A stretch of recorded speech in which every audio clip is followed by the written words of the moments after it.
Hello, hello, hello. If you landed here, you landed on Let's Talk News, and I'm your host, Leticia Remauro.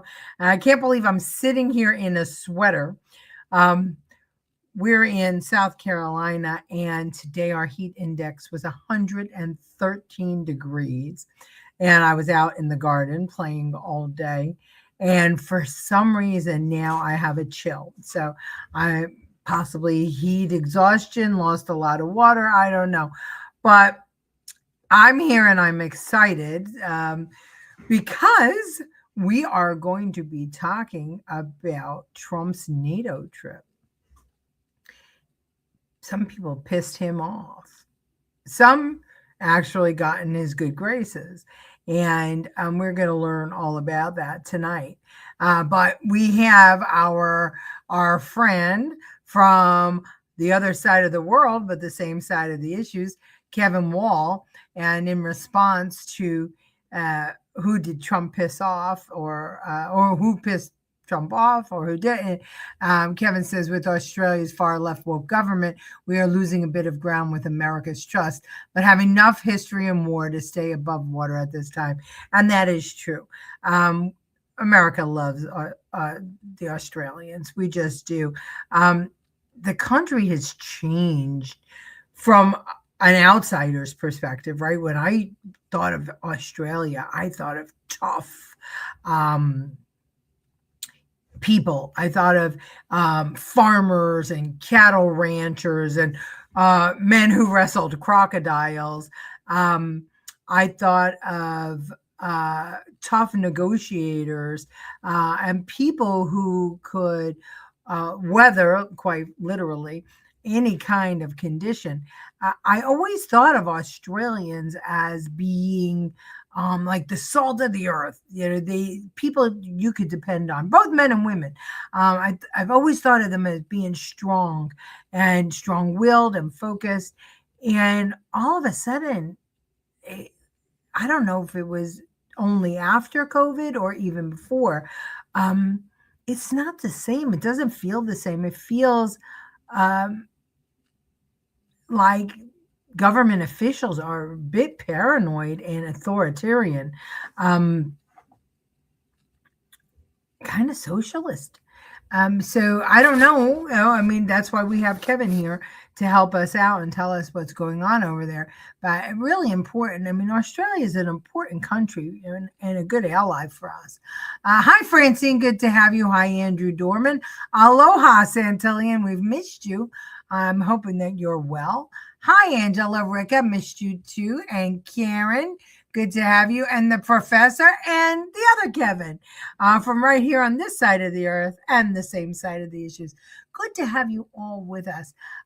So anyway, Trump went over and met with the NATO allies, and he had plenty to say. I don't know where to start.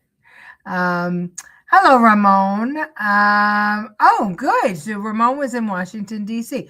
Ramon, what did you do there? What were you doing in D.C.? I'm interested in knowing. Yeah, is anybody else planning to visit D.C. for its 250th anniversary? I'm going to, I think we're planning a trip to Charlotte, North Carolina. I'm sorry, Charlottesville, North Carolina, and possibly a swing through of DC. Just not sure yet. I definitely want to do it before Trump leaves office because it looks great, and I want to go see my political goddaughter, Nicole. So it would be great to visit DC when my current congressman and my former congresswoman and the president is all in town. So I'm hoping that I can get that done before the year is out. But what did you do in DC, Ramon? Did you visit any of the museums? Did you visit the new outdoor spaces that Trump cleaned up? Did you look at the reflecting pool and take any photos? I'm interested. Okay. Anyway, so let's listen. Let's listen to Canada's Prime Minister Carney Let's listen to him eat a little crow when it comes to Donald Trump. We know he was a severe critic of Trump, had tough words for Trump coming in. When he was running, he was an anti-Trumper. But today, during the NATO summit, he had to eat some crow and admit that Trump has been right about NATO. Listen. Is looking for a shift of the burden within NATO. That's appropriate. That is happening. That's gaining momentum. As part of the point I made to President Trump when we spoke a few days ago, is that it's not just he's winning the argument, he's won the argument.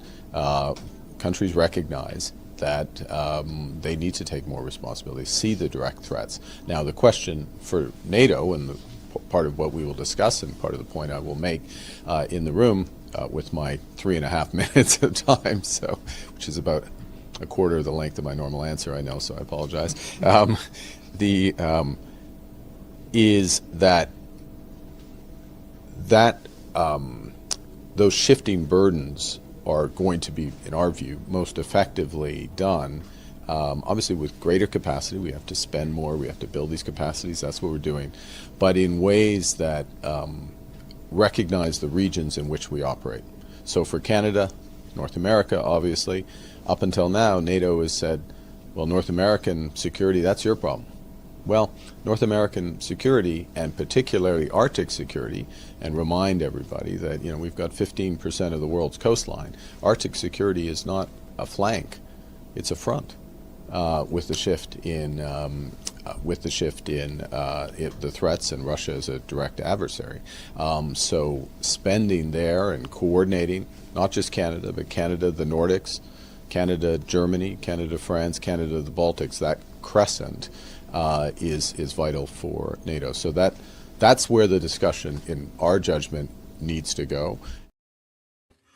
Very interesting that he's suddenly come around and is pushing for NATO to spend in Canada. He's absolutely right.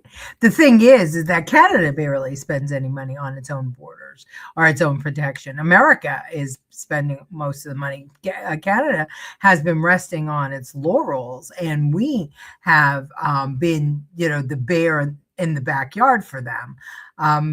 So very, very interesting, though, that carney of all the people coming out saying Trump won the argument. And to me, it's a good sign, because hemispherically, it's good if North America, South America align.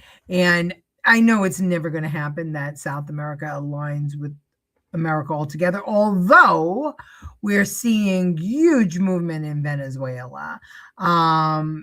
We are seeing that they are recognizing the power that America has, spending power and economic power that could benefit them.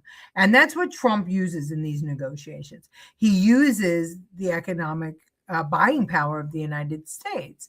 And you're going to see that in a minute in some clips. But, Venezuela came around. I mean, when Maduro was in power, there were no conversations with the United States. It was all with Russia and China. And now they're happily allying with us because they're making money, and the people are making money. It's not, it's not just the authoritarian regime. It's the people that's making money. So the freedom is creeping in Venezuela. It's not totally there, but it's creeping in. Cuba, is still, they're holding out, and I think it's to their detriment. It's kind of stupid. Ramon went to the Capitol and House of Representatives and the Library of Congress.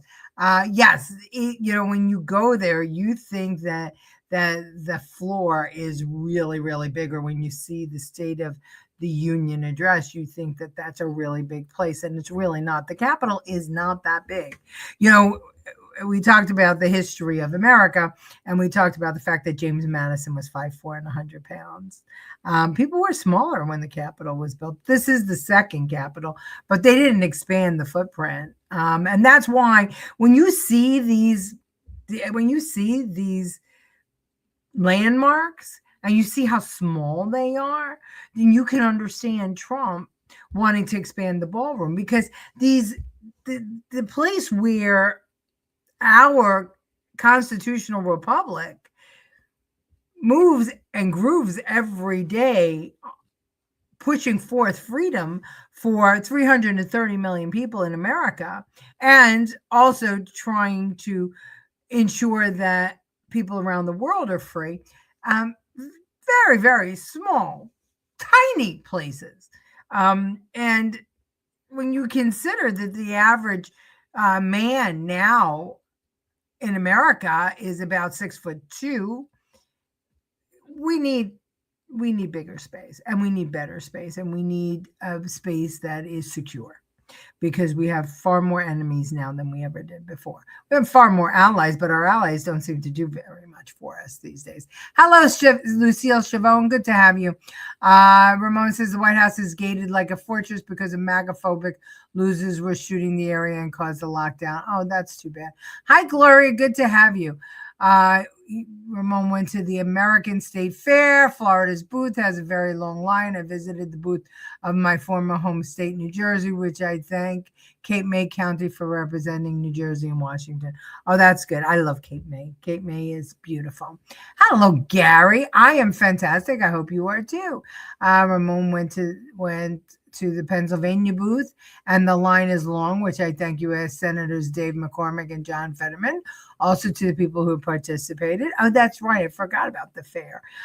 So that's good. Puerto Rico also had a booth. That's good to know. That's really good to know. Santillion says our state capitol building here in Honolulu is square, 4-story, boring building. Interesting. Well, that was the style, right? When Honolulu became a state, Hawaii became a state in the 50s. Wasn't that like, the contemporary look, squares, geometrics? Yeah, I think that in general, our landmarks are small. When you look at Federal Hall in New York, the first Capitol building, it's small, very, very small. Same thing with in Philadelphia, where they signed the Constitution. Tiny. Tiny. People have bigger kitchens than that room. And that's where our founding fathers gathered to create a country. Really interesting. Ramon says the water around it has been boarded up. Too many homeless taking baths in it. No. Oh, I'm sorry. Wrong. Hold on. It was Santillion said the water around their Honolulu Capitol building was boarded up because too many homeless taking baths in it. Well, that's what was going on in Washington, D.C. And it's just a shame that Hawaii is not. It's a shame. It's a shame any state doesn't understand how powerful they could be and how great their economy can be, and how much their tourism would go up if they just allowed worked with Trump on reducing crime. Ramon says there was a long line at New York's booth, which nearly matches Florida's line. That's interesting, and that's good to hear. Antoinette Balzano, so happy to see you. I'm missing you too, but I'm not missing living in New York. I've been back enough times to know that I'm Southern now. I'm a Southern belle now at Antoinette, but you know how beautiful it is down here. But thank you for stopping in. I'm so glad that you're with us tonight. Okay, so we're already halfway through the show, and I haven't even gotten to Trump's lambasting. Okay, let's start with him discussing how NATO let us down. And I want to thank Mark. He's been a great Secretary General of NATO. I'm not happy with NATO because of what they did with Greenland. And I'm not happy with NATO because of the fact that they didn't want to help us with the #1 state sponsor of terror. That's Iran. They were unwilling to help us. Now, in all fairness, I didn't speak to Mark about it. I think if I did, it might have been different. But we didn't need help. But I was really testing. I wanted to see whether or not they'd be there. And the answer is they were. I spoke to Germany. I spoke to France. Spoke to UK. Spoke to Italy. I didn't speak to Spain. Spain is a wasted cause. We don't want to do any trade business with Spain anymore, by the way. I'd like you to cut it off. Spain is a terrible partner in NATO. They don't participate. They don't pay. I don't want anything to do with Spain. Cut off all trade with Spain, please, including visits. Okay, we don't want anything to do. Watch them come running back. Oh, they'll come running back. They treat this man terribly, and this man's a good man too, great man. They're lucky they have him. But Spain doesn't agree to anything, and you shouldn't carry him. I mean, you sort of automatically carry because you're protecting an area, so they're there. So they probably figured they have to protect us, right? But we don't have to, and we don't have to trade with them. I don't want to do any more trade with them. All right? Yes, take it immediately. Don't even talk to them. They're hopeless. Bad people, because they have everybody else going and paying and working. In Spain, in particular Spain, there are a couple of others, but in particular Spain, they're open about it. They're hostile about it, and let's see how hostile they remain when they call up and they, please, we want to trade with you, sir. We want to trade with you, sir. They make so much money with us, and we're going to see that they make a lot less. I want no business with them. I love how he just decides to make policy right there. You know what? Fuck Spain. We're not giving you any money. Because we're hanging out with Venezuela now, so we don't need Spain. He just makes policy right there, at a press conference. And that's what I love about him. He's decisive. He does what he has to do. He's decisive. And that's what a president ought to be. The professor says today, July 8th, was the public reading of the Declaration of Independence. And I know that there are elected officials throughout New York. I don't know if there were any down here. I'm sure there are, but elected officials who were doing public readings of the Declaration. I know that there were some in Queens in particular, which was interesting. But tomorrow on the 9th is when George Washington did the reading in New York. Very interesting bits of history. This was an exciting time in 1776, and it's an exciting time now. Ramon says that they gave those blue governors and elected officials who tried to skip the fair the middle finger. Yeah, well, it's good. It's good that they did, because you know what? I've had it up to here. With this Trump derangement syndrome. I can't anymore. And the people that are playing into it, I think they're just weak-minded people. And I can't be bothered with it. And Antoinette says, but you left forever memories and so much good work for so many. Oh, thank you, Antoinette. As do you. We both did for our community. We did what we could. And I don't know if there would be forever memories, but we did what we could. It was Joe Borelli who said at his inauguration speech, he was talking about a little known assemblyman who, oh God, now I've got to think of the name of the street. Well, anyway, from Staten Island, who ran for governor of the state of New York, and he lost. And when he said the name, nobody knew who he was. And he said, 100 years ago, he was all that, and now he's nobody. So we make our mark for a short period of time. Not all of us are memorialized forever, but we don't do it to be memorialized. We do it because we're community members and we do it in service. So you did great service, Antoinette, especially for the disabled children. And I and my family will always remember what you did for Robert. So we appreciate you. Ramon says NATO are supposed to stop the terrorist activities in Europe instead of depending on the United States to stop the attack. So Trump is correct and NATO must take responsibility. Well, I agree. He is absolutely correct. I think that he's right. Fuck Spain. Gary agrees. Santillian says Spain is in huge trouble. Sal, good to have you. Grandpa, Plattner just jumped out of the race. Oh, well, that's good. He really didn't have, well, he kind of did have a choice because he had the Democrat Party by the short hairs. But, one of the things that we talked about him yesterday, but one of the things that we didn't talk about, and I will take a minute to switch gears here, is Fifield. The New York Times did the story on Fifield before what's her name came out. Well, oh God, now I forgot her name. Rakotzik or whatever came out yesterday. The one that said he raped her, but Fifield was the one. Fifield was the one who said that he locked her in a room and twisted her arms.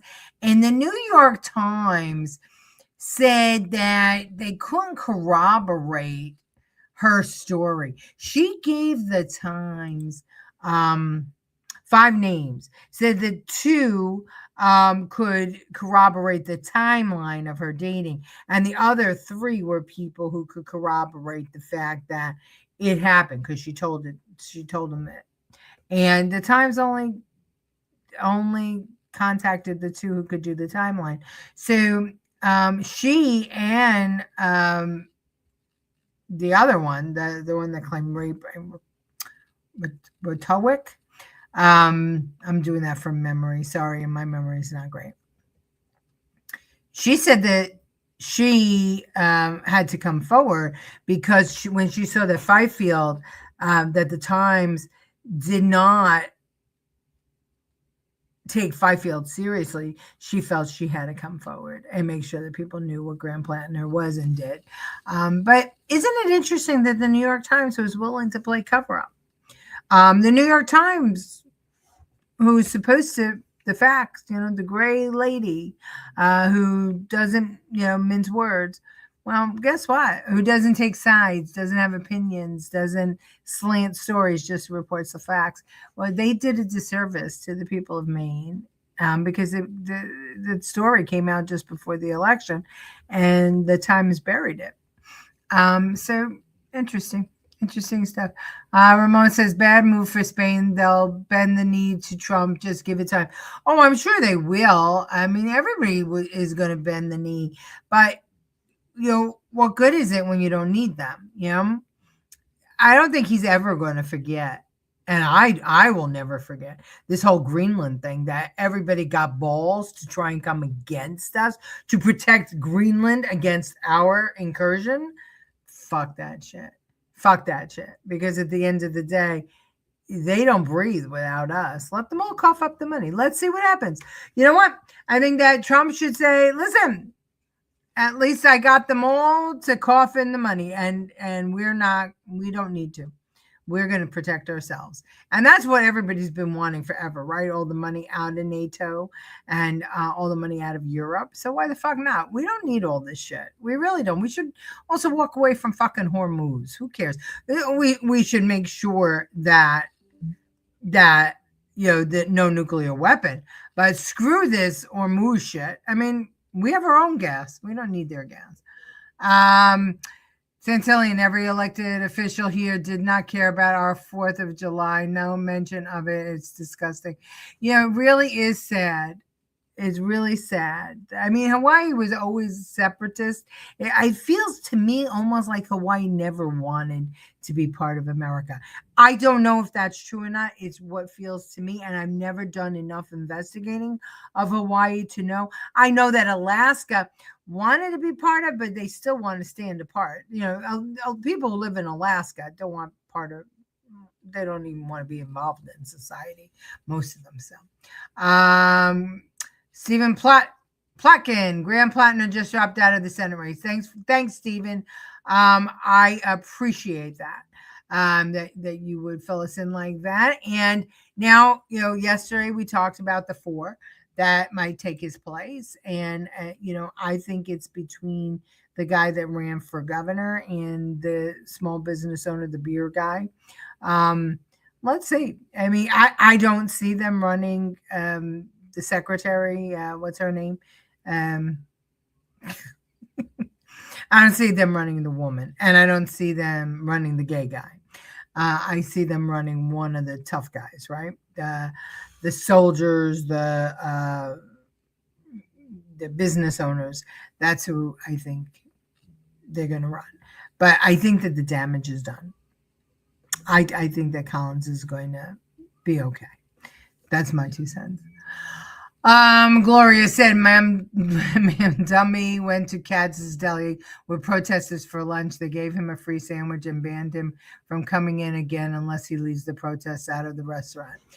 I heard that, but it doesn't make sense to me. Why would protesters why would anti-Jewish protesters, right? Pro-Iran, anti-Zionists, why would they want to give money to Katz's Deli? My husband told me the same thing. I'm taking that one with a grain of salt. But thank you for reporting it. I appreciate it. Robert Santillian, dangerous when angry. Normally we get a flyover of planes from Hickam, fireworks from Pearl Harbor, all shut down. It's amazing. It's amazing how the states feel like it's their duty to protest America because Trump is the president. Then you're protesting. You only like America part of the time when there's a Democrat in. I mean, I don't get it. Ramon says, remember that Democrats said to believe all women. Pepperidge Farms remembers. Yeah. Well, you're right about that. They said to believe all women, but they didn't. And we all said they're full of shit. The reason that Plattner's out is because Collins was going to beat him. It was clear. The polling showed that people didn't want any more scandals. The Mainers were not going to vote for somebody with scandals. And these guys, I don't know, these guys are, I just don't know that they're going to be squeaky clean either. And I think that they're going to be caught with problems. That's my thought. Also, I found out most of our city council members are on the payroll of Act Blue. City council is supposed to be nonpartisan. Oh, really? I didn't know the Hawaiian city council. Well, Honolulu City Council is nonpartisan. That's amazing. I love nonpartisan things. I really do. But Act Blue, that's the Chinese influence. This whole thing goes back to Neville Roy Singham, right? We know that. We used to think that it was the Greek there, the Hungarian there, but it turns out it's Neville Roy Singham. He's the one who's trying to control America through China. Really, really interesting. Kevin Young says they should have put poison in his sandwich. Oh, yeah. Well, I just don't know that actually happened. That's my 2 cents. I mean, I know that it's been reported, but so much AI is out there. I just don't know why they would all go to Katz's Deli. You know what I mean? So I'll investigate, though, and let you know tomorrow. All right. Here's Trump on Iran. This one you got it. This why I love him. Have been determined, and some things haven't, frankly. We attacked very powerfully last night the very dangerous people from Iran. They're sick. There's something wrong with them. We said, go and do your funeral stuff. And instead of that, they start shooting rockets at ships yesterday. And so we hit them very hard last night, very hard. I would say 20-1, 20 times tougher. And I told them every time you hit, we hit. And of course they're dirty players, so they go after everyone, probably including me. I've been number one on their list for years. And they're a bunch of scum, you want to know the truth. They're scum. And so we don't like them. I don't like them. And they're evil people, and it's the denuclearization of Iran. And we're going to denuke it. We're not going to let them because they're crazy, and they can't have a nuclear weapon. And they go around killing people. They've killed thousands and thousands of our soldiers. They've killed hundreds of thousands of innocent people. They had the roadside bomb, Soleimani. I took care of him, first term. And that was a big thing, because I think it probably would be a lot stronger had he been around, because he was a bad guy, but he was an evil genius, but a bad guy. And he was the father of the roadside bomb. The roadside bomb is a bomb that goes on when you're driving your little vehicle around, and it goes on and you have no legs, no arms, and no face. And they've killed thousands and thousands of people. Even the SS Cole was theirs, you know, if you remember that disaster. So I don't like them at all. And frankly, I think we waste a lot of time with them. I think we should just do our business. Can you imagine? They start shooting bombs, actually missiles at ships yesterday. Saudi Arabia, Kuwait, a couple of others. And they don't know. I don't think they know what the hell they're doing. But they're bad people, very bad people. I think they're incompetent, by the way. Because if they were competent, they would have made a deal a long time ago. Like, how about 47 years ago? So they've been in trouble for 47 years, and we took out their first set of leaders. We took out their second set of leaders. They want to take out the U.S. leader, me. I'm on every list. I saw things this morning. I'm on every single one of their lists. And so far, I guess I've been a little bit lucky, but that maybe doesn't last very long, because that's the way it goes. But we have great people. But these are evil, sick people, and we have to rid their cancer. Their cancer. And you know what you do? You got to cut out cancer early. Evil, sick people, scum, cancer.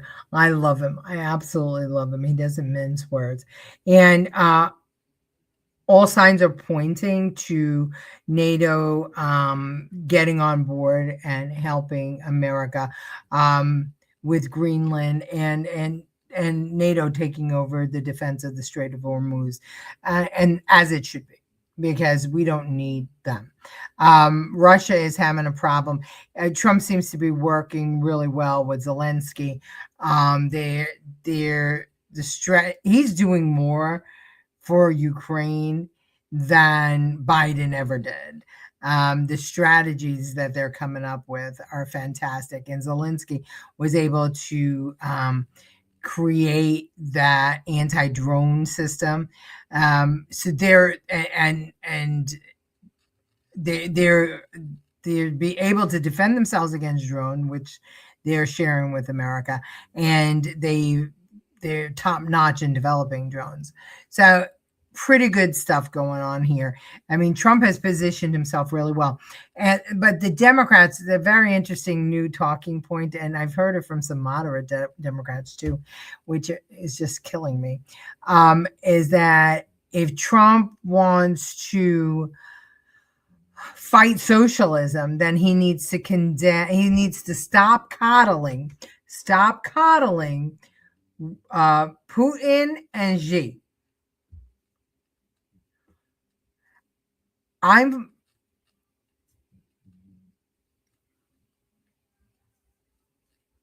just don't understand what they're talking about.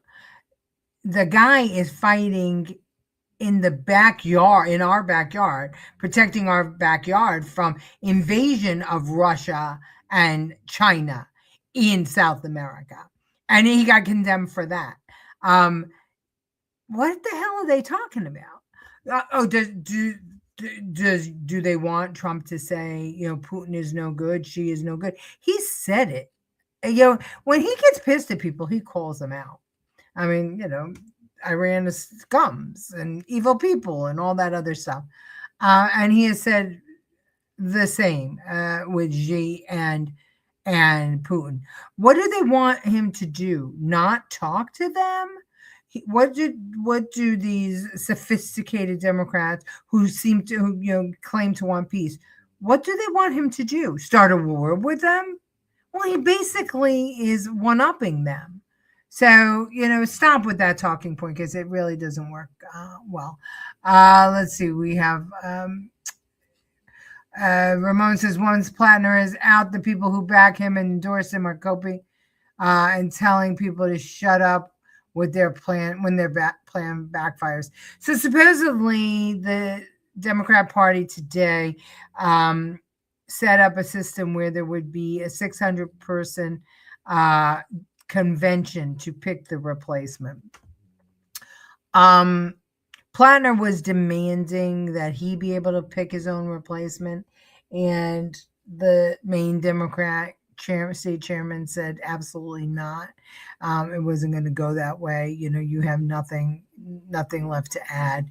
The consultants who if you recall, probably about a month just before the convention, the main primary, we had clips of the consultants who were giggling and up-talking and weird, who were talking about Plattner and said that they did a background check and giggled when asked if they did a background check and whether this stuff showed up. They're out on their ass. That's the guy and the girl. They're I think he's going to Harvard, and they're engaged. I forget their names. Annoying as fuck. So I understand they got kicked to the curb. But they're, part of the whole socialist movement and this whole Roy Neville Singham thing. So supposedly that's what's going to happen. And in a convention, as you know, delegates vote, and, supposedly the main Democrat Party will have control of it and be able to guide it to whomever they want. But I don't know. Let's see who is allowed in and who's not allowed in. I think that's going to be interesting. Who are these 600 people? And is this going to be where the socialists and the Democrats face off with one another? It's worth watching what's going on in Maine. Kevin James says, how did Mamdani manage a raise for himself in the city council? Well, because that's what socialists do. They turn authoritarian almost instantly. And that was the city council. He could have said no, but he didn't. But that leap from socialism to authoritarian happened fast in New York City. Santillian, well, I will be attending the Honolulu Police Department Citizens Police Department August for 13 weeks. None of the elected officials care to attend and still want to defend the department. Honolulu is the only department that was attacked by a foreign country. It's true. Pearl Harbor. Defund the department. Sorry, spell check. Okay. Defend. Okay, defund. Got it. Lucille loves Trump. How could you not? America has its balls back. Thank the Lord. Trump is calling out to countries who don't take responsibility in helping America, since NATO is not helping America, but want America to help them. NATO and other countries which that mentality are freeloaders. Listen, in World War II, Europe was everything. Europe's not everything in 2026. America is everything. And we have to start acting like we're everything, because Europe, they've all been colonized by Muslims. It's a great part of the great plan to, undo America and undo the West. So, Santillian says Ukraine war is the testing ground for defense contractors at the expense of lives. Yeah, that's true. That's absolutely true. It's unfortunate, but it's true. Ramon says the same problem between the political party and the grassroots. Always the same problem.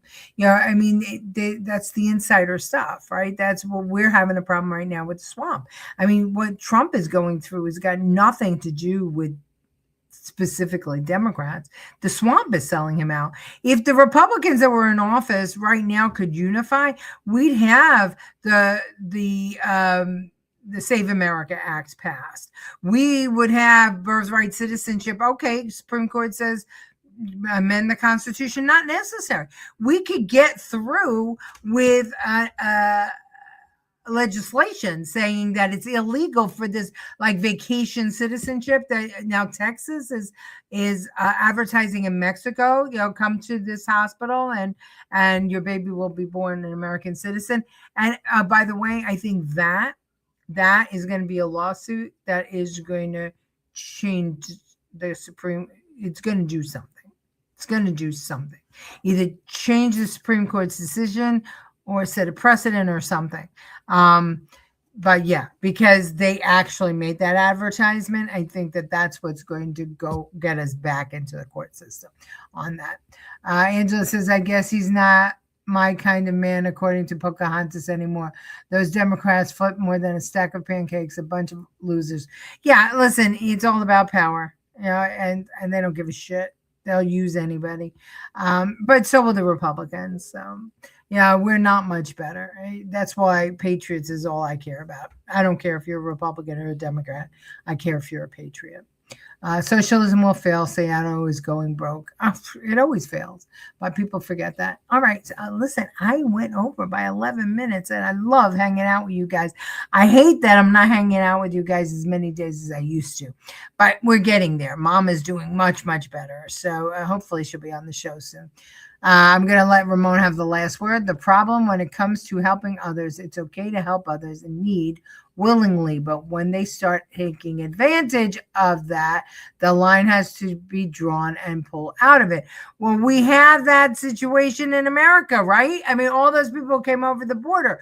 We were helping people in need. Now we're inviting them over as part of a scam. And, I can't. Okay, Santillian gets the last word. I see 500,000 lawsuit coming on my victim case. Good for you. Let's all pray for Santillian. Let him get his money. All right, we will see you tomorrow at 8. I'm sure more stuff is coming. I'll dig into the Mamdani and Katz Deli story and we'll report on it tomorrow. Love you all. See you tomorrow at 8 o'clock.